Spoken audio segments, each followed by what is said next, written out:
നമസ്കാരം പ്രിയപ്പെട്ട പ്രേക്ഷകരെ. ഇന്ന് വളരെ വ്യത്യസ്തയായ ഒരു അതിഥിയാണ് ഭാരത് ലൈവിനൊപ്പം ചേരുന്നത്. അധ്യാപിക, കുടുംബിനി, അതിലുപരി ഒരു കലാകാരി. അത് വെറും കലാകാരിയല്ല, ഒരുപാട് പ്രത്യേകതകളുള്ള ഒരു കലാകാരിയാണ് നമുക്കൊപ്പം ഇന്ന്. പ്രൊഫസർ ഗായത്രി വിജയലക്ഷ്മി. കൊല്ലം TKM എഞ്ചിനീയറിംഗ് കോളേജിൽ നിന്ന് ഇലക്ട്രിക്കൽ എഞ്ചിനീയറിംഗ് വിഭാഗം മേധാവിയായി വിരമിച്ചു. അത് ടീച്ചറുടെ പ്രൊഫഷണലായുള്ള കാര്യം. പക്ഷേ ഏറ്റവും പ്രാധാന്യം മറ്റൊന്നാണ്. ഈ അടുത്ത ദിവസം ജനുവരി 7-ാം തീയതി ശബരിമല സന്നിധാനത്ത് ഭഗവാൻ ശ്രീ ധർമ്മശാസ്താവിന് മുന്നിൽ നൃത്തം അവതരിപ്പിക്കാനുള്ള ഭാഗ്യം ടീച്ചർക്ക് ലഭിച്ചു എന്നത് ഒരു ചെറിയ കാര്യമല്ല. മാത്രമല്ല, ഭഗവാന് മുന്നിൽ കല സമർപ്പിക്കുന്ന ആദ്യത്തെ വനിത കൂടിയാണ് ഗായത്രി ടീച്ചർ.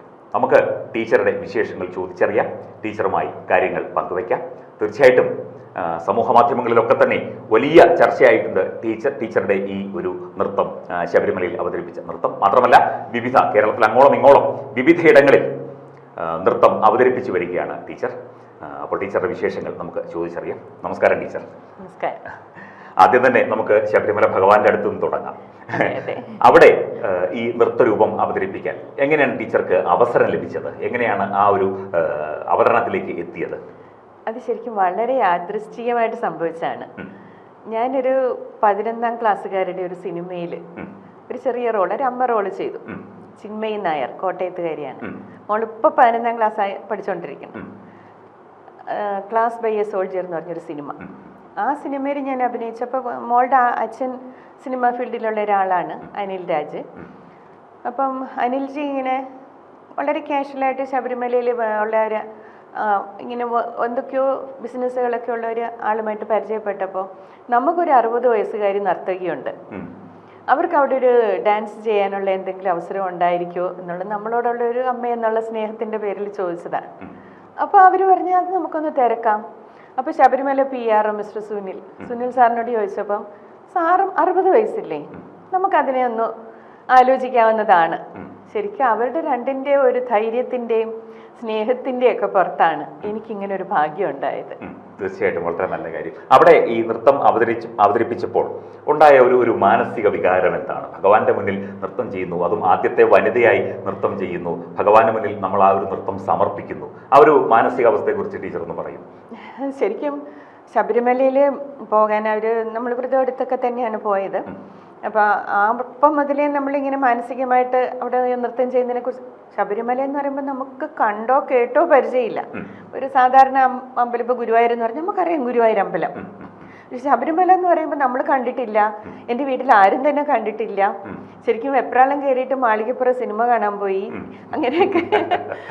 എന്നിട്ട് പിന്നെ PR സുനിൽ സാർ പറഞ്ഞ ഒരു ടൈം ചാർട്ട് അനുസരിച്ചാണ് നമ്മൾ പോയത്. രാത്രി 9 മണിക്ക് വീട്ടിൽ നിന്ന് തന്നെ കെട്ടി നമ്മളൊരു 2 മണി അടുപ്പിച്ച് പമ്പയിലെത്തി.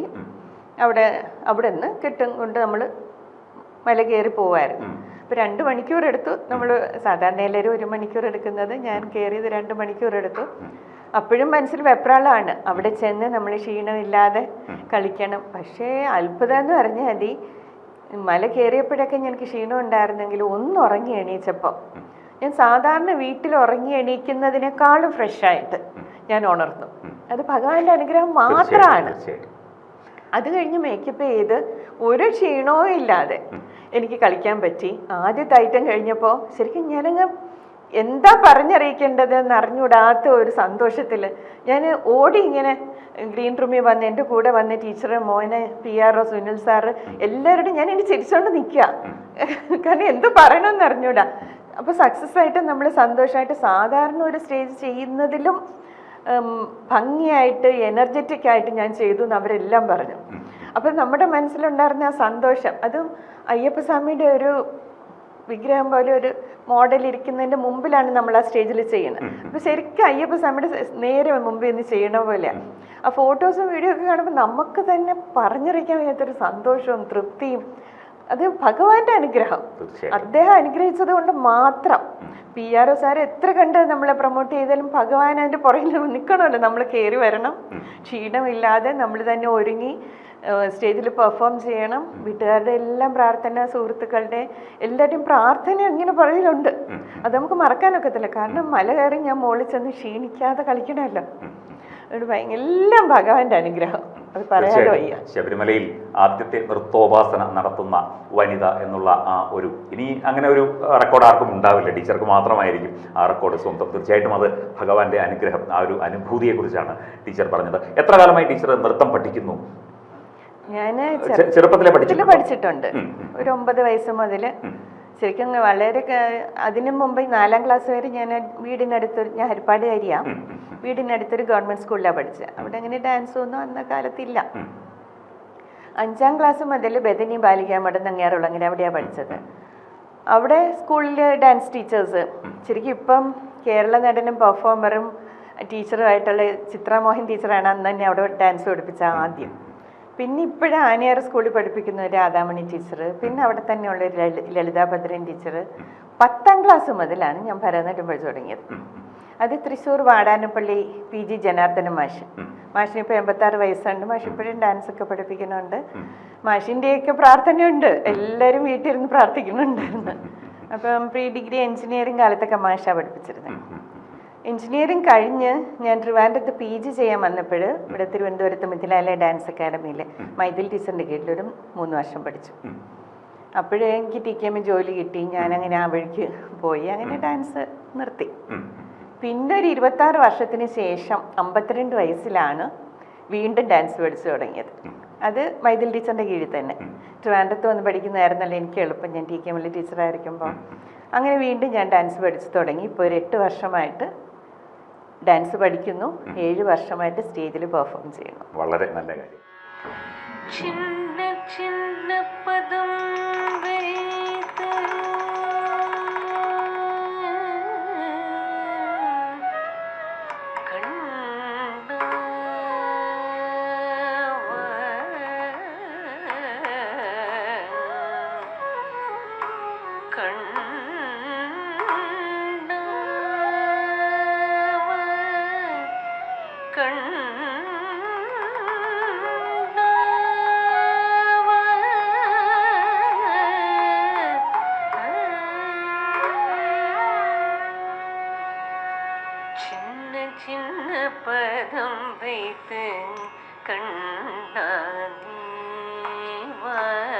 சின்ன சின்ன பதம் வைத்து கண்ணாதீவா சின்ன சின்ன பதம் வைத்து கண்ணாதீவா சின்ன சின்ன பதம் வைத்து கண்ணாதீவா சின்ன சின்ன பதம் வைத்து கண்ணாதீவா செஞ்சிலம்பு கழல் கொஞ்சம் என்னையாளவா சின்ன சின்ன பதம் வைத்து கண்ணானேவா செஞ்சிலம்பு கழல் கொஞ்சம் என்னையாளவா சின்ன சின்ன பதம் வைத்து கண்ணானேவா செஞ்சிலம்பு கழல் கொஞ்சம் என்னையாளவா சின்ன சின்ன பதம் வைத்து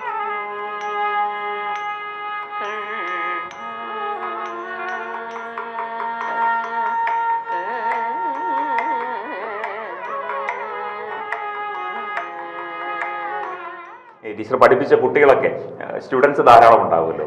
അപ്പം ഈ ഒരു പരിപാടി കഴിഞ്ഞതോടുകൂടി അവരുടെ ഒരു പ്രതികരണമൊക്കെ എന്തായാലും അഭിനന്ദനങ്ങളുമായിട്ട് ശിക്ഷകണങ്ങൾ എത്തിയിട്ടുണ്ടാവുമല്ലോ. അപ്പം അവരുടെയൊക്കെ ഒരു പ്രതികരണം എങ്ങനെയാണ് ഉൾക്കൊണ്ടത്? ഒരുപാട് പേര് ഫോണിൽ വിളിക്കുന്നുണ്ട്, വാട്സാപ്പിലും മെസ്സഞ്ചറിലും ഒക്കെ മെസ്സേജ് അയക്കുന്നുണ്ട്, ഗ്രൂപ്പുകളിലൊക്കെ ഇങ്ങനെ അവർ പോസ്റ്റ് ചെയ്യുന്നുണ്ട്. ഇതെല്ലാം ഭയങ്കര ഒരു സന്തോഷം. ശബരിമല വെച്ച് തന്നെ അവിടുത്തെ ഇലക്ട്രിസിറ്റി ബോർഡിന്റെ മുമ്പിൽ കൂടെ നടന്നപ്പോൾ 2 പേര് ഓടി വന്നു, ടീച്ചർ ഞങ്ങൾ ഡാൻസ് കാണാൻ ഉണ്ടായിരുന്നു, സ്റ്റുഡൻസ്.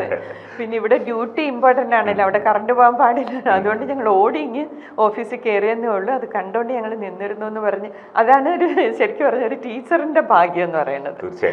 നമ്മൾ ചെല്ലുന്ന ഇങ്ങനെയുള്ള ഓരോ സ്ഥലത്തും ഒരു സ്റ്റുഡൻറ്റിനെ കാണാൻ പറ്റുക എന്നുള്ളത് ഭയങ്കര സന്തോഷമായിരുന്നു. ഈ കലയും ഇത്തരം തൊഴിലും അല്ലെങ്കിൽ അധ്യാപനം അങ്ങനെയുള്ള വിവിധ വ്യത്യസ്തങ്ങളായ മേഖലകളാണല്ലോ. അപ്പം അവ ഒരുമിച്ച് കൊണ്ടുപോകുന്നവർ ഇന്നുണ്ട്. എന്നാലും അത് ഇത്തിരി ബുദ്ധിമുട്ടാണ്, പ്രത്യേകിച്ചും സ്ത്രീകൾക്ക്. അവർക്ക് കുടുംബത്തിലെ കാര്യങ്ങളുണ്ട്, ജോലി ചെയ്യണം, നൃത്തം പഠിക്കും, അതിൻ്റെ കൂടെ കലാ ഉപാസനകളുണ്ട്. അപ്പം ഇതെല്ലാം കൂടെ ഈ ഒരുമിച്ച് കൊണ്ടുപോകുന്നത് അത് എങ്ങനെ അത് അനുഭവേദ്യമായി? അത് ഞാൻ 52 വയസ്സിൽ തുടങ്ങി, ഒരു വർഷം കഴിഞ്ഞപ്പോൾ തന്നെ ടീച്ചർ സ്റ്റേജിൽ കയറ്റി. പിന്നെ ഒരു റിട്ടയർ ചെയ്യാൻ 3 വർഷം കൂടി ഉണ്ടായിരുന്നുള്ളൂ. അപ്പം വീക്കെൻഡിൽ പോയി ഡാൻസ് പഠിക്കും. ടീച്ചറിൻ്റെ മിഥിലാലയ സ്കൂളിൻ്റെ പ്രോഗ്രാംസിലൊക്കെ ടീച്ചർ കളിപ്പിക്കും. എല്ലാ പ്രോഗ്രാമിലും ചെയ്യിക്കുമായിരുന്നു. അത് കഴിഞ്ഞ് 56 വയസ്സിൽ റിട്ടയർ ചെയ്തു 2018. 19 ടീച്ചർ തന്നെ ഇനിഷ്യേറ്റീവ് എടുത്ത് ഒരു ഭരതനാട്യ കച്ചേരി വൈലോപ്പള്ളി സംസ്കൃതി ഭവനിൽ ട്രഡീഷണൽ രീതിയിൽ തന്നെ ഒരു കച്ചേരി നടത്തി. അപ്പോൾ ശരിക്കും മക്കൾ രണ്ടുപേരും ഇടവും വലവും നിന്നാണ് കച്ചേരി. മോള് ബാംഗ്ലൂർ സെറ്റിൽഡാണ്. മോള് ഒരാഴ്ച വീട്ടിൽ വന്ന് നിന്ന് തന്നെ അമ്മയ്ക്ക് ഫുൾ റെസ്റ്റൊക്കെ തന്ന് അങ്ങനെ കച്ചേരി നടത്തി. അവിടെ മുതലാണ് സോളോ പ്രോഗ്രാംസ് ചെയ്യാൻ തുടങ്ങിയത്. പിന്നെ അത് നമ്മൾ സ്ഥിരമായിട്ട് റിട്ടയർ ചെയ്തത് കൊണ്ട് എനിക്ക് വേറെ എൻഗേജ്മെന്റ്സ് ഇല്ല.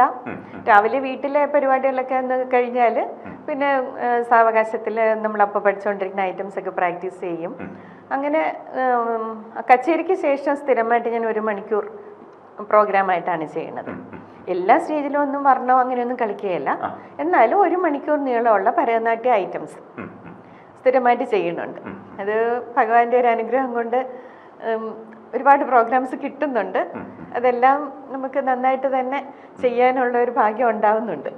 തീർച്ചയായിട്ടും അത് റിട്ടയർഡായി കഴിഞ്ഞും ജോലിയിൽ നിന്ന് വിരമിച്ച ശേഷം മറ്റ് കുടുംബപരമായ കാര്യങ്ങൾ ഉണ്ടെങ്കിൽ പോലും അതിനൊപ്പം തന്നെ നൃത്തം അവനവൻ്റെ ഒരു ജീവിതത്തിൻ്റെ ഭാഗമായി കൊണ്ടുപോവുക എന്ന് പറയുന്നത് അതെല്ലാവർക്കും സാധിക്കുന്നൊരു കാര്യമല്ല. അതാണ് ടീച്ചർ ചെയ്തുകൊണ്ടിരിക്കുന്നത്. നൃത്തോപാസന കൊണ്ടുപോവുകയാണ്. മാത്രമല്ല നമുക്ക് അതിനൊരു ദൈവാധീനം എന്ന് പറയുന്നത്, ടീച്ചർ പറഞ്ഞതുപോലെ ദൈവാധീനം ഇല്ലെങ്കിൽ കല എന്ന് പറയുന്നത് നമുക്ക് വഴങ്ങില്ല.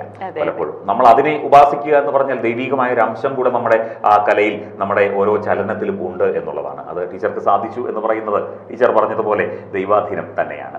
ഈ നൃത്തം പഠിക്കുമ്പോൾ അത് ഈ ഒരു ഐറ്റത്തിന് വേണ്ടി പഠിക്കുന്ന കുറേ ആളുകളുണ്ട്. ഇപ്പോൾ നമുക്ക് ഈ കലോത്സവങ്ങളൊക്കെ കണ്ടിട്ടുണ്ട്, ടീച്ചർ തന്നെ ശ്രദ്ധിച്ചിട്ടുണ്ടാകും. ഒരു ഐറ്റത്തിന് വേണ്ടി ഒരു 3 മാസമൊക്കെ എടുത്തങ്ങ് പഠിക്കും. പക്ഷെ ടീച്ചർ അതിൻ്റെ ആ ഒരു ക്രമമനുസരിച്ച് അതിൻ്റെ ശാസ്ത്രീയമായ രീതിയിലാണ് പഠിച്ചു വന്നത്. അപ്പം ഇത് തമ്മിലുള്ളൊരു വ്യത്യാസത്തെ ഒരു കലാകാരി എന്നുള്ള നിലയ്ക്ക് ടീച്ചർ എങ്ങനെ കാണുന്നു അതിനെ? ശരിക്കും എൻ്റെ ടീച്ചർ മിഥിലാലയ ഡാൻസ് സ്കൂളിലെ മൈഥിലി ടീച്ചർ ഇക്കാര്യത്തിലൊക്കെ നല്ല നിർബന്ധമുള്ള ആൾ തന്നെയാണ്. നമ്മളൊരു ഐറ്റം പഠിക്കുക എന്ന് പറഞ്ഞാൽ അതിന് ഇത്ര സമയമെടുത്ത് അതിൻ്റെതായ രീതിയിൽ അതിൻ്റെ പെർഫെക്ഷനോട് കൂടി തന്നെ പഠിക്കണമെന്ന് ടീച്ചറിന് ഭയങ്കര നിർബന്ധമാണ്. അതിൽ നമുക്ക് എതിർക്കേണ്ട കാര്യമില്ല. കാരണം എനിക്ക് ടൈം ബൗണ്ടഡ് ആയിട്ടൊരു സാധനം പഠിച്ചു പോയി പെർഫോം ചെയ്യേണ്ട കാര്യമില്ല. ടീച്ചർ എത്ര സ്റ്റേജ് കിട്ടിയാലും ചെയ്യത്തക്കൊണ്ടും എന്നെ ഇഷ്ടംപോലെ ഐറ്റംസ് പഠിപ്പിച്ചിട്ടുണ്ട്. അപ്പോൾ അതൊക്കെ ഞാൻ സ്ഥിരമായിട്ട് പ്രാക്ടീസ് ചെയ്ത് ഓരോ അമ്പലത്തിൽ ഏതൊക്കെ കളിക്കണം എന്നുള്ളത് തീരുമാനിച്ച് ഞാൻ ചെയ്തോണ്ടാൽ മതി. അപ്പം അത്രയ്ക്കും വേണ്ട ഐറ്റംസ് ടീച്ചർ എന്നെ പഠിപ്പിച്ച് തരുന്നുണ്ട്. പിന്നെ കോമ്പറ്റീഷന് വേണ്ടി പഠിപ്പിക്കുന്ന ഒരാളെ അല്ല എൻ്റെ ഗുരു. അവിടുന്ന് ആരും കോമ്പറ്റീഷന് പോകുന്നുമില്ല. കോമ്പറ്റീഷൻ അത് ഓരോരുത്തരുടെ താല്പര്യമല്ലേ. നമ്മൾ പെർഫോം ചെയ്യുന്നതിലാണ് നമുക്ക് ശരിക്കും മാനസികമായിട്ട് നമുക്കൊരു സന്തോഷം തരുന്നതെന്ന് പറയുന്നത് അങ്ങനെയുള്ള പെർഫോമൻസ് ആണല്ലോ, ഒരു മത്സരമല്ല. ടീച്ചറെ കുടുംബ സദസ്സുകളിലൊക്കെ ഇപ്പോൾ പെർഫോം ചെയ്യുന്നുണ്ടല്ലോ. അപ്പൊ കുടുംബാംഗങ്ങളുടെ ബന്ധുക്കളുടെ ഒക്കെ ഒരു പിന്തുണ, അത് അവരെങ്ങനെയാണ് ഇതിനെ കാണുന്നത്? ടീച്ചർ പെർഫോം ചെയ്യാനായിട്ട് ഇപ്പൊ കുടുംബ സംഗമങ്ങളിലൊക്കെ പെർഫോം ചെയ്തു എന്ന് പറഞ്ഞല്ലോ, ഇനിയും പ്രോഗ്രാംസ് ഉണ്ടെന്നും പറഞ്ഞു.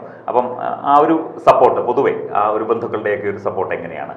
എൻ്റെ ബന്ധുക്കളെന്ന് പറഞ്ഞാൽ ശരിക്കും മെനിഞ്ഞാന്ന് ഞാനൊരു പ്രോഗ്രാം ചെയ്ത് ഞാൻ ട്രിവാൻഡ്രത്തുള്ള നമ്മുടെ ഫാമിലി ഗ്രൂപ്പിൻ്റെ, ശരിക്കും എനിക്കങ്ങ് സന്തോഷം കൊണ്ട് എൻ്റെ മനസ്സ് നിറഞ്ഞു. എൻ്റെ അടുത്ത് എത്ര സമയം വേണേലും ചെയ്യാനാണ് പറഞ്ഞത്. ഞാനൊരു 3 ഐറ്റംസ് ചെയ്തു, 20 മിനിറ്റ്. എല്ലാവരും ഒരാൾ പോലും അവിടെ നിന്ന് എഴുന്നേക്കോ അങ്ങോട്ടും ഇങ്ങോട്ടും ഒന്നും ചെയ്യാതെ സന്തോഷമായിട്ട് എന്നെ മോട്ടിവേറ്റ് ചെയ്ത് അവിടെ ഇരുന്ന് കണ്ടു. അവിടെ ചെന്നപ്പോൾ തന്നെ എല്ലാവരും അയ്യോ നമ്മളെല്ലാം സന്തോഷമായിട്ടാണ് നിൽക്കുന്നത്. നമ്മുടെ ഒരു കുട്ടി എന്ന് പറയുന്ന അവിടെ കൂടുതലും പ്രായമുള്ളവരുണ്ട്. ശബരിമലയിൽ പോയി ചെയ്തു എന്ന് പറയുന്നത് നമ്മൾ ഒരുപാട് സന്തോഷത്തോടെ, അങ്ങേറ്റം സന്തോഷത്തോടെ കാണുന്നതെന്ന് പറഞ്ഞാൽ എല്ലാവരും ഭയങ്കരമായ ഒരു ത്രില്ലിലായിരുന്നു. അത് കാണുമ്പോൾ നമ്മുടെ മനസ്സും അതുപോലെ സന്തോഷം കൊണ്ടും സ്നേഹം കൊണ്ടും നിറയുകയാണ്. അതുകൊണ്ട് എനിക്ക് ഫാമിലി ഗ്രൂപ്പിലൊക്കെ ചെയ്യുന്നതിൽ ഭയങ്കര താല്പര്യമാണ്.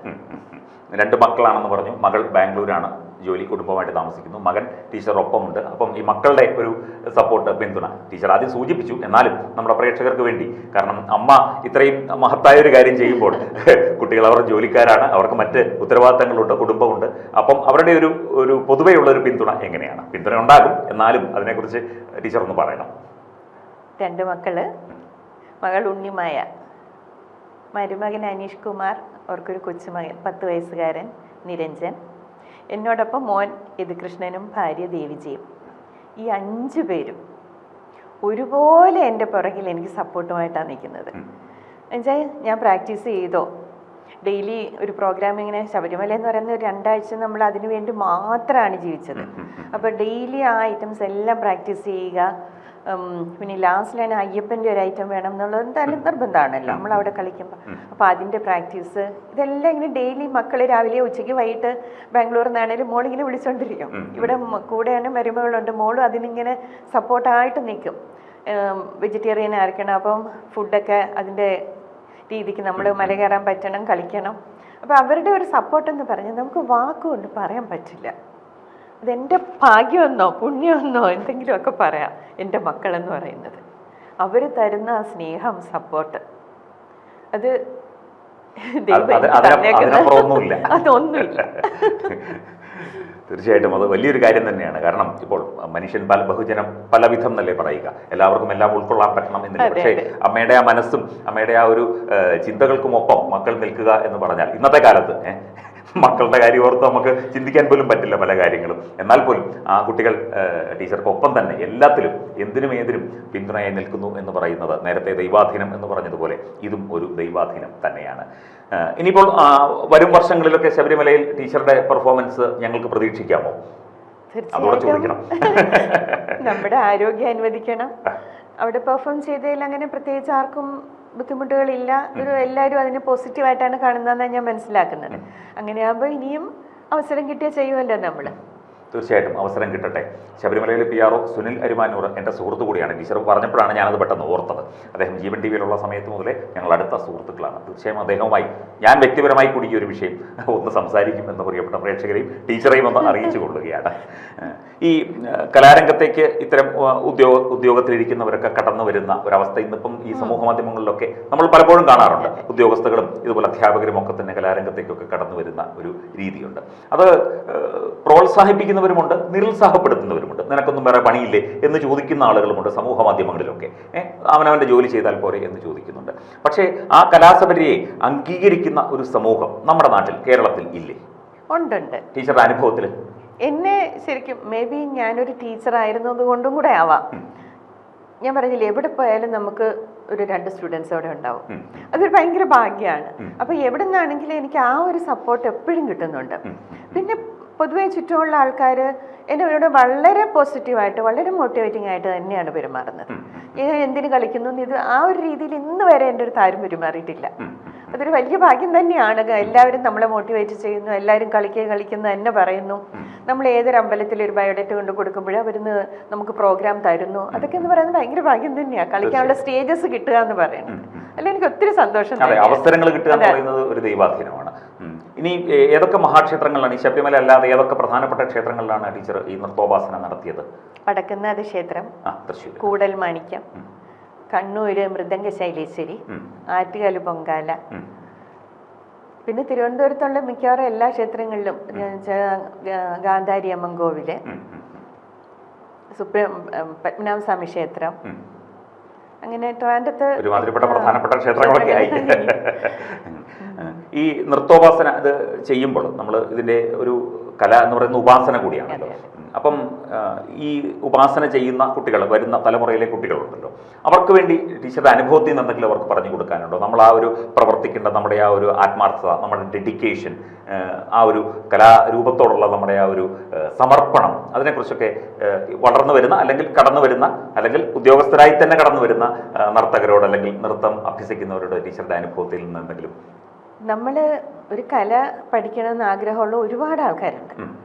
പക്ഷേ നമുക്ക് ആഗ്രഹം മാത്രം പോരാ, നമ്മൾ ആ സിസ്റ്റമാറ്റിക് ആയിട്ടുള്ള ഒരു വേയിൽ പ്രാക്ടീസ് ചെയ്യാനും പെർഫോം ചെയ്യാനും തയ്യാറാവണം. അതാണ് അതിനകത്ത് ഏറ്റവും ഇമ്പോർട്ടൻറ്റ്. നല്ലൊരു ഗുരുവിനെയും കിട്ടണം.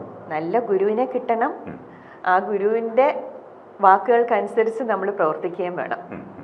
അത് അതൊക്കെ ഇമ്പോർട്ടൻ്റ് തന്നെയാണ്. പഴയ കാലത്തെ ഒരു ഗുരുകുല സമ്പ്രദായമൊക്കെ ശരിക്കും നമ്മളിപ്പോൾ ആലോചിക്കുമ്പോൾ അതൊക്കെ തന്നെയാണ് വേണ്ടതെന്ന് തോന്നുന്നു. നമ്മൾ ഫോളോ ചെയ്യേണ്ടത് ഒരു ഗുരുവിൻ്റെ മാത്രം ശിക്ഷണത്തിൽ നമുക്ക് പഠിക്കാൻ പറ്റണം, ചിട്ടയോടെ പഠിക്കാൻ പറ്റണം. അത് ഗുരു പഠിപ്പിച്ചാൽ മാത്രം പോരാ, അത് ഇപ്പം എൻ്റെയൊക്കെ കാര്യം പറയുമ്പോൾ 60 വയസ്സെന്ന് പറയുമ്പോൾ നമ്മുടെ മെമ്മറി കുട്ടികളുടെ അത്രയും ഷാർപ്പല്ല. അപ്പോൾ ശരിക്കും എൻ്റെ ടീച്ചർ ഒരു പോർഷൻ പഠിപ്പിച്ചു കഴിഞ്ഞു, ഒരു ദിവസം ഒരു പല്ലവി പഠിപ്പിച്ചു. ടീച്ചർ എനിക്ക് വീഡിയോ എടുത്ത് തരും. അപ്പോൾ അടുത്ത ദിവസം ചെല്ലുന്നതിന് മുമ്പ് അത് പെർഫെക്റ്റ് ആക്കി ചെല്ലുക എന്ന് പറയുന്നത് നമ്മുടെ ഉത്തരവാദിത്തമാണ്. തീർച്ചയായിട്ടും. അപ്പോൾ ആ രീതിയിൽ നമ്മൾ അതിനെ സമീപിക്കണം. നമ്മൾ വെറുതെ പഠിച്ച് പോയി കളിക്കുകയല്ല, അത് നമ്മുടെ മെമ്മറിയിലാക്കി അതിനെ നമ്മുടെ ശരീരത്തിലേക്ക് കൊണ്ടുവന്ന് ഗുരുവിനെ തൃപ്തിയാകത്തക്കവണ്ണം പ്രാക്ടീസ് ചെയ്ത് കൊണ്ടുപോകുന്നത് നമ്മുടെ ഉത്തരവാദിത്തമാണ്. അത് തന്നെ എനിക്ക് കുട്ടികളോടും പറയാനുള്ളത്. നമ്മൾ വെറുതെ ഒരു കോമ്പറ്റീഷന് വേണ്ടി ഒരു ഐറ്റം പഠിച്ച് കളിക്കുക എന്നുള്ളതിലുപരി അതിൻ്റെ പെർഫെക്ഷനിലേക്ക് എത്തിക്കാൻ നമ്മളും വേണ്ട ഇഫേർട്ട് എടുത്ത് ഗുരുവിൻ്റെ അനുഗ്രഹത്തോടു കൂടി ചെയ്യുക. തീർച്ചയായിട്ടും അത് ചിട്ടയോടെയുള്ള ആ ഒരു അഭ്യാസം അല്ലെങ്കിൽ ആ ഒരു പ്രവർത്തനമാണ് ഈ കലാരൂപങ്ങളെ ശരിക്കും നമ്മുടെ സ്വായത്തമാക്കുന്നത്. പിന്നെ ആദ്യം പറഞ്ഞതുപോലെ ഈശ്വരാധീനവും അതിന് വലിയ ഒരു ഘടകം തന്നെയാണ്. കാരണം കല എന്ന് പറയുന്നത് നമ്മുടെ രക്തത്തിൽ അലിഞ്ഞതാണ്. അതിനെ നമ്മൾ കൾട്ടിവേറ്റ് ചെയ്ത് അതിനെ നമ്മൾ പരിപോഷിപ്പിച്ച് മുമ്പോട്ട് കൊണ്ടുപോവുക എന്ന് പറയുന്നത് അതെല്ലാവർക്കും സാധിക്കുന്ന ഒരു കാര്യമല്ല. അത് നമ്മുടെ ഗായത്രി ടീച്ചർക്ക് അത് ദൈവാധീനം കൊണ്ട് ഈശ്വരാധീനം കൊണ്ട് സാധിച്ചു. ടീച്ചറുടെ എല്ലാ കലാപ്രവർത്തനങ്ങൾക്കും മക്കളുടെയും മരുമക്കളുടെയും ഒക്കെ പിന്തുണ, സമൂഹത്തിൻ്റെ പിന്തുണ, പിന്നെ ഞങ്ങളെപ്പോലുള്ള മാധ്യമങ്ങളുടെ ഒക്കെ സമ്പൂർണ്ണമായ പിന്തുണയുണ്ട് എന്നുള്ള കാര്യം കൂടി ഈ ഒരു അവസരത്തിൽ പറയുന്നു. ഒരു കാര്യം ചോദിച്ചു, ടീച്ചർ കുട്ടികളെ പഠിപ്പിച്ചുകൊണ്ടിരുന്ന, അതായത് അവിടെ അധ്യാപികയായിരുന്ന സമയത്ത് അവിടെ ഈ ടീച്ചർ ഒരു കലാകാരിയാണെന്നും ടീച്ചർക്ക് ഇത്തരം കലാവാസനകളുണ്ടെന്നും ഒക്കെ അവിടെ കൂടെയുണ്ടായിരുന്ന ആ സമൂഹത്തിന് സഹപ്രവർത്തകർക്ക് അറിയുമായിരുന്നോ? ആ ഒരു സമയത്ത് ഇതിനെക്കുറിച്ച് ചിന്തിച്ചിരുന്നോ? ഇങ്ങനൊരു രീതിയിലേക്ക് എത്തിപ്പെടും എന്ന് ചിന്തിച്ചിരുന്നോ? ഇല്ലില്ല. ഞാൻ 1984 TKM എഞ്ചിനീയറിംഗ് കോളേജിൽ നിന്ന് BTech എടുത്തു. അന്ന് BSc എഞ്ചിനീയറിംഗ്. അവിടുന്ന് 86 തിരിച്ച് ഞാൻ അവിടെ ടീച്ചറായിട്ട് ജോയിൻ ചെയ്തു. അപ്പോൾ എൻ്റെ കൂടെ വർക്ക് ചെയ്യുന്ന എല്ലാവർക്കും അറിയാം ഞാൻ ഡാൻസറായിരുന്നു. അപ്പോൾ അന്ന് അവിടെ ജോയിൻ ചെയ്യുമ്പോഴും ഞാൻ ദൂരദർശനിലെ അനൗൺസറാണ്. ഒരു വർഷം ഞാൻ അവിടെ അനൗൺസറായിരുന്നു. അവിടെ ശരിക്കും ന്യൂസ് റീഡറിൻ്റെ ഓഡിഷൻ കഴിഞ്ഞു, ഡാൻസറിൻ്റെ ഓഡിഷൻ കഴിഞ്ഞു, ഡ്രാമ ആർട്ടിസ്റ്റിൻ്റെ ഓഡിഷൻ കഴിഞ്ഞ് സെലക്റ്റഡ് ആയിരുന്നു. ഫസ്റ്റ് മലയാളം ഡ്രാമ ഒരു മണ്ണാങ്കട്ടിയുടെ കഥ, അതിൽ അഭിനയിച്ചിട്ടുമുണ്ട്. ഈ സമയത്താണ് എനിക്ക് TKM ജോലി കിട്ടിയത്. അതുകൊണ്ട് തന്നെ അവിടെ ടീച്ചേഴ്സിനെല്ലാം ഞാൻ ഡാൻസ് കളിക്കുമെന്നറിയാം, കുട്ടികൾക്കും അന്നത്തെ കുട്ടികൾക്ക് അറിയാം. അത് കഴിഞ്ഞ് പിന്നെ അതങ്ങ് മറന്നു. പിന്നെ 2015 ഇത് വീണ്ടും ഓർത്തു വന്നത്. അത് TKM-ൽ 2011 മുതൽ 2015 വരെ ഉണ്ടായിരുന്ന ബാച്ച്, അതിൻ്റെ സീനിയർ അഡ്വൈസറായിരുന്നു ഞാൻ. അപ്പോൾ അതിൽ ഒരു 3 കുട്ടികളുടെ പേരൻസ് എൻ്റെ ജൂനിയറായിട്ട് TKM-ൽ പഠിച്ചവരാണ്. അപ്പോൾ അവർ മക്കളോട് പറഞ്ഞ് ടീച്ചർ പണ്ട് ഇവിടെ വലിയ ഡാൻസറൊക്കെ ആയിരുന്നു, അപ്പോൾ അതുകൊണ്ട് ടീച്ചറിൻ്റെ അടുത്തൊരു പ്രോഗ്രാമിന് ഡാൻസ് കളിക്കാൻ പറ, വെറുതെ അവർ കളിക്കുന്ന ചെയ്യട്ടെ എന്ന് വെച്ച് പറഞ്ഞതാണ്. അപ്പോൾ ആ കുട്ടികളും ഞാനുമായിട്ട് ഭയങ്കര ഒരു ബന്ധമുള്ളതുകൊണ്ട് സീനിയർ അഡ്വൈസർ എന്ന് പറഞ്ഞാൽ എല്ലാ കാര്യത്തിലും നമ്മൾ അവരുടെ കൂടെ ഉണ്ട്. അപ്പോൾ അവരിങ്ങനെ ഒന്ന് പറഞ്ഞ് 2015 പറയുന്നത്. അപ്പോൾ എന്നാലും അവസാനം അപ്പോൾ ടീച്ചർ ഇങ്ങനെ നമ്മളൊരു ഡാൻസ് ടീച്ചർ ചെയ്യണം. ഞാൻ പറഞ്ഞു ആയിക്കോട്ടെ, നിങ്ങളുടെ ഫൈനൽ സെൻഡ് ഓഫിന് ഞാനൊരു 4 വരിയെങ്കിലും കളിക്കും എന്ന് വെറുതെ കുട്ടികളെ സമാധാനിപ്പിക്കാൻ പറഞ്ഞതാണ്. പക്ഷെ അതിനുശേഷമാണ് ഞാൻ ഈ പാട്ട് തട്ടത്തിൻ മറയത്തിൽ സേതാംബരതരേ ദേവി എന്നുള്ള പാട്ട് കേട്ട്, അപ്പോൾ കുട്ടികളിങ്ങനെ പറയുകയും ചെയ്ത് ആ പാട്ട് കേട്ടപ്പോൾ ഭയങ്കര ഒരു ഇഷ്ടം. അപ്പോൾ വീട്ടിൽ നിന്ന് മോൻ്റെ അടുത്ത് പറഞ്ഞു, എതിർക്കുട്ടനോട് പറഞ്ഞപ്പോൾ അവനപ്പം തന്നെ ആ പാട്ട് ഡൗൺലോഡ് ചെയ്ത് തന്നു, കളിച്ചോന്ന് പറഞ്ഞു. അപ്പം എല്ലാം ഇങ്ങനെ അനുകൂലമായിട്ട് വന്ന പോലെ ഞാൻ പാട്ട് കേട്ടപ്പം എത്രയോ വർഷത്തിന് ശേഷം എനിക്ക് കളിക്കാൻ മുദ്രകളൊക്കെ കിട്ടി. ഞാൻ അതിനെ വെറുതെ ഔട്ട്ലൈൻ ഇട്ട് വെച്ചു. എൻ്റെ മോനെ ഒന്ന് കളിച്ച് കാണിച്ചപ്പോൾ അവൻ പറഞ്ഞു കൊള്ളാമല്ലോ അമ്മ, കണ്ടിട്ട് അങ്ങനെ ഒരു വൃത്തികേടൊന്നും ഇല്ല, അമ്മ കളിക്കുന്നു. അങ്ങനെ അവരുടെ ഫൈനൽ സെൻഡ് ഓഫിന് ഞാൻ ഇതൊരു ഹോട്ടലിലായിരുന്നു കൊല്ലത്ത്, അവിടെ വെച്ചിട്ട് അത് ചെയ്തു. അവിടുത്തെ ഒരു ചെറിയ സ്റ്റേജ്. അപ്പം ഞാൻ ചെയ്യുന്നു എന്ന് പറയുമ്പോഴും ഒരു 4 വരി എങ്ങനെങ്കിലും കളിക്കുന്ന എല്ലാവരും വിചാരിച്ചുള്ളൂ. ഇങ്ങനെ ഒരു ഐറ്റമായിട്ട് കളിക്കുന്നൊന്നും, ഒരു പാട്ട് ഫുള്ളായിട്ട് ചെയ്യുന്നൊന്നും ആരും വിചാരിച്ചില്ല. അപ്പോൾ എല്ലാവരും വീഡിയോ ഒക്കെ എടുത്ത് എല്ലാ ഗ്രൂപ്പുകളിലെല്ലാം പോസ്റ്റ് ചെയ്തു. മക്കൾക്കും ഒക്കെ ഭയങ്കര സന്തോഷമായി. അപ്പോഴാണ് മക്കൾ എങ്കിൽ പിന്നെ റിട്ടയർ ചെയ്യാൻ 4 വർഷമല്ലേ ഉള്ളൂ, എങ്കിൽ പിന്നെ ഇത്ര ഡാൻസ് പഠിക്കാം. പണ്ട് ഡാൻസ് പഠിപ്പിച്ച മൈഥിലി ടീച്ചർ ഇപ്പോഴും പഠിപ്പിക്കുന്നുമുണ്ട്. അപ്പം നമുക്കൊരു പുതിയ ആളിൻ്റെ അടുത്ത് പോയി പഠിക്കുന്ന ഒരു ബുദ്ധിമുട്ടില്ലല്ലോ. ഇപ്പോൾ ടീച്ചറിനോട് ചോദിച്ചപ്പോൾ ടീച്ചർ പറഞ്ഞു നീ ഒന്ന് പഠിച്ചു നോക്ക്, ശരിയാവുന്നെങ്കിൽ നമുക്ക് കളിക്കാം. അപ്പം പഠിച്ചു നോക്കാമെന്നേ നമ്മൾ വിചാരിച്ചുള്ളൂ. ശരിക്കും അതുപോലെ ഫാമിലി ഗ്രൂപ്പിലൊക്കെ ഒരു ഐറ്റം കളിക്കുക അങ്ങനെയാണ് ഉദ്ദേശിച്ചത്. പക്ഷെ ദൈവം സഹായിച്ച് ടീച്ചർ ഒരു വർഷം കഴിഞ്ഞപ്പോൾ തന്നെ സ്റ്റേജിൽ കയറ്റി തുടർന്ന് അങ്ങോട്ടും മിഥിലാലയുടെ എല്ലാ പ്രോഗ്രാംസിലും കളിക്കാൻ എനിക്ക് അവസരം തന്നു. അങ്ങനെ 4-5 ഐറ്റം ഒക്കെ ഒരു സ്റ്റേജിൽ ഇടവിട്ടാണ് കളിക്കുന്ന ഒരു ലെവലിൽ എത്തിയപ്പോഴാണ് ടീച്ചർ തന്നെ കച്ചേരി എന്ന് പറഞ്ഞു. ഭരതനാട്യ കച്ചേരി, അങ്ങനെ ഒരു ട്രഡീഷണൽ കച്ചേരി വൈലോപ്പള്ളി സംസ്കൃതി ഭവനിൽ ചെയ്യാൻ പറ്റിയത്. അങ്ങനെ അവിടുന്ന് മുതൽ ഈ 7 വർഷക്കാലം ഞാൻ 100 സ്റ്റേജിൽ, അത് ശബരിമലയിൽ ശരിക്കും 100ാമത്തെ സ്റ്റേജായിരുന്നു. അതും ഒരു വലിയ സന്തോഷമായിരുന്നു. ശബരിമല പോലെയുള്ള ഒരു അമ്പലത്തിൽ നമ്മളുടെ 100ാമത്തെ സ്റ്റേജ് പെർഫോം ചെയ്യാന്ന് പറയുന്നത്. നനച്ചിരിക്കാതെ. അതെ അതെ. 50ാമത്തെ സ്റ്റേജ് ആറ്റുകാലായിരുന്നു. അത് ശരി, മഹാക്ഷേത്രങ്ങളിലാണ് ഇത്തരം എന്താണ് മൈൽ സ്റ്റോൺസ് എല്ലാം ആ ഒരു ക്ഷേത്രങ്ങളുമായിട്ട് ബന്ധപ്പെട്ടാണ്. അതും യാദൃച്ഛികമായി വന്നതാണ്. അതൊക്കെ ഒരു ഭാഗ്യം തന്നെയാണ്. എന്തായാലും ടീച്ചർ നമ്മുടെ ഭാരത് ലൈവിലെ സ്റ്റുഡിയോയിൽ വന്നു, ടീച്ചറുടെ വിശേഷങ്ങൾ പങ്കുവച്ചു. ടീച്ചർക്ക് എല്ലാവിധ ഭാവുകങ്ങളും നേരുകയാണ്. തുടർന്നങ്ങോട്ടുള്ള കലാജീവിതത്തിലും കുടുംബജീവിതത്തിലും ഒക്കെ എല്ലാവിധ അനുഗ്രഹങ്ങളും ഭഗവാൻ ശ്രീധർമ്മശാസ്താവും എല്ലാ ഈശ്വരന്മാരും ചേർന്ന് ടീച്ചർക്ക് നൽകട്ടെ. ഞങ്ങളുടെ ഭാരത് ലൈവ് പ്രേക്ഷകരോട് ടീച്ചർക്ക് എന്തെങ്കിലും 2 വാക്ക്, ഒരു കലാകാരി എന്നുള്ള നിലയ്ക്കും ഒരു അധ്യാപിക എന്നുള്ള നിലയ്ക്കും ഒരു എന്താണ് സാധാരണ കുടുംബിനി എന്നുള്ള നിലയ്ക്കും, കാരണം ഞങ്ങളുടെ പ്രേക്ഷകർ എന്ന് പറഞ്ഞാൽ അങ്ങനെയാണ്, എല്ലാ വിഭാഗത്തിലും പെട്ടവരുണ്ട്. സാധാരണക്കാരുണ്ട്, ചെറുപ്പക്കാരുണ്ട്, പ്രായമായവരുണ്ട്, അമ്മമാരുണ്ട്, അച്ഛന്മാരുണ്ട്. അപ്പം എല്ലാ വിഭാഗത്തിലുമുള്ള പ്രേക്ഷകർ ഞങ്ങൾക്കുണ്ട്. അവർ ഇത് കാണുമ്പോൾ തീർച്ചയായിട്ടും അവർ അത്ഭുതപൂർവ്വം നോക്കി നിൽക്കും. അപ്പോൾ ടീച്ചർക്ക് ഞങ്ങളുടെ പ്രേക്ഷകരോട് എന്താണ് 2 വാക്ക് പറയാനുള്ളത്? ഞാൻ എപ്പോഴും പറയുന്ന ഒരു കാര്യം, നമ്മുടെ ജീവിതത്തിൽ ഏറ്റവും ഇമ്പോർട്ടൻ്റ് ആയിട്ടുള്ള കാര്യം എന്ന് പറയുന്നത് സ്നേഹം. നമ്മുടെ സഹജീവികളെ, അത് മക്കളായിക്കോട്ടെ, ബന്ധുക്കളായിക്കോട്ടെ, സുഹൃത്തുക്കളായിക്കോട്ടെ, ആരോടും മനസ്സ് നിറഞ്ഞ സ്നേഹത്തോട് പെരുമാറാൻ കഴിയുക.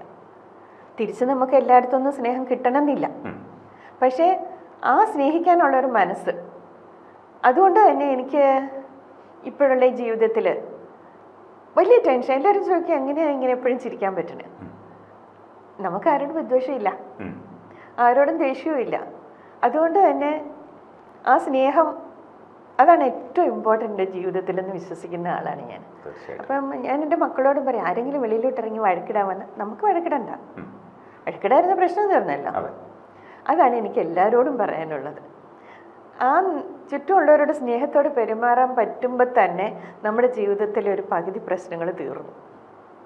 അങ്ങനെയുള്ളൊരു ജീവിതം ജീവിച്ച് അവസാനിപ്പിക്കണമെന്നാണ് എൻ്റെ ഏറ്റവും വലിയ ആഗ്രഹം. തീർച്ചയായിട്ടും സ്നേഹമാണ് അഖില സാരമൊഴിയിൽ. ടീച്ചറുടെ ജീവിതവും ഒക്കെ തന്നെ അതാണ് പറഞ്ഞു തരുന്നത്.